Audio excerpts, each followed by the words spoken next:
So yung mga lods, dito tayo ngayon sa Tala Beach.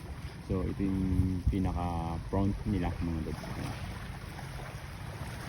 Nakikita nyo, white sand din mga lods. So baka gusto nyo pumunta sa lugar na to, ayan, visit lang kayo dito mga lods, or ipiin nyo lang ako mga lods. Basta yung rent ng ano dyan mga lods, ng kada kwarto is wala pa sa 3,000 yung overnight yan mga lods. Tapos meron silang swimming pool doon mga lods sa dulo sa may likod.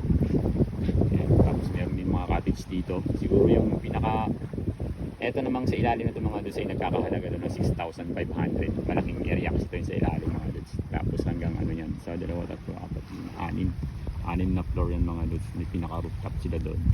Tapos may aircon na yan mga lods. Tapos andi kuryente dito mga lods kasi may sarili silang solar. Isa pa dito mga lods, yung tubig talaga is masagana sa tubig dito. Galing pa sa bundok, fresh water.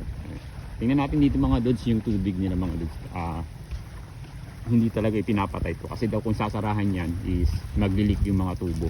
Galing kasi sa taas ng bundok. Kaya medyo malakas yung pressure ng tubig. So pwedeng inumin to mga lods itong tubig na to. Yan.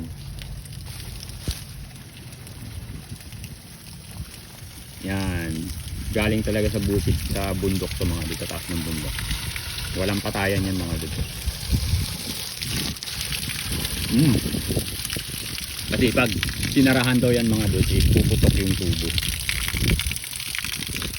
Sayang lang. Grabe, grabe. Taas yung tubig.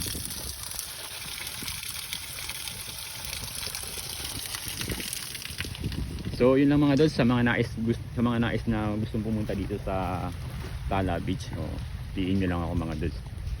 So meron tayong boat na pinaparenta at si Sir Rico pala yung ano na to, caretaker dito. Meron din silang boat, ipopost natin yan mamaya mga dods. So yun lang, thank you.